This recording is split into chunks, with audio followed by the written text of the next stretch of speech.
kita ngopi aja, saya bilang. Ada apa, bos? Saya bilang. Dia cerita lah. Cerita soal FS. Poinnya, ada satu kata tapi saya tidak, kalau kata itu saya sebut, ini bisa diduga siapa. Saya tidak mau katakan itu, kata itu ya. Nanti itu pun tertutup saja.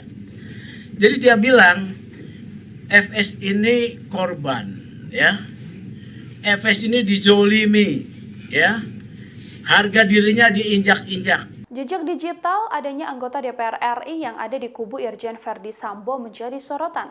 Adanya sosok anggota DPR tersebut terungkap dalam pertemuan IPW dengan anggota Mahkamah Kehormatan Dewan atau MKD di Kompleks Parlemen. Anggota DPR itu bahkan sampai menelpon IPW dan mengadu bahwa Verdi Sambo sudah terzolimi dan merupakan korban.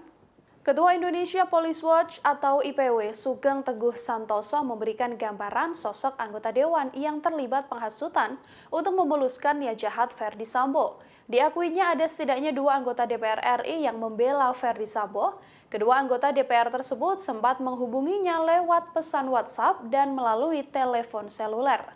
Saat mengirimkan pesan namun tak kunjung dijawab, pejabat tersebut kemudian menelepon dan memanggil Sugeng dengan kata-kata Dinda. Sugeng mengatakan sedianya anggota dewan tersebut tak lebih senior dari dirinya. Sugeng pun mengungkapkan bahwa wakil rakyat itu pernah menjadi pengurus suatu organisasi hak asasi manusia ketika dirinya sudah menjadi wakil ketua organisasi tersebut di tingkat nasional. Sugeng mengaku bahwa anggota dewan itu menyebut bahwa Verdi Sambo adalah korban. Namun Sugeng memastikan anggota DPR ini tak berupaya mempengaruhi pandangannya terkait kasus tewasnya Brigadir J. Tak hanya itu, Ketua IPW tersebut juga mengaku ada seorang perwira menengah dari Baintelkam Mabes Polri yang juga menelponnya untuk menyampaikan narasi terkait tewasnya Yosua sesuai dengan narasi yang ada, yakni skenario yang dibuat oleh Verdi Sambo. Kita ngopi aja, saya bilang.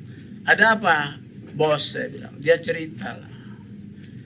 Cerita soal FS.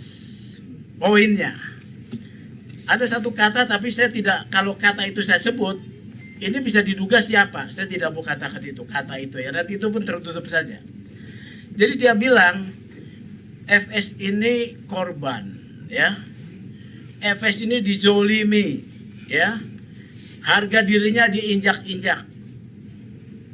Dan dia sangat menyesal kenapa bukan dia yang menembak. Saya dengarin. Oh, jadi bagaimana, bos? Ya begitu.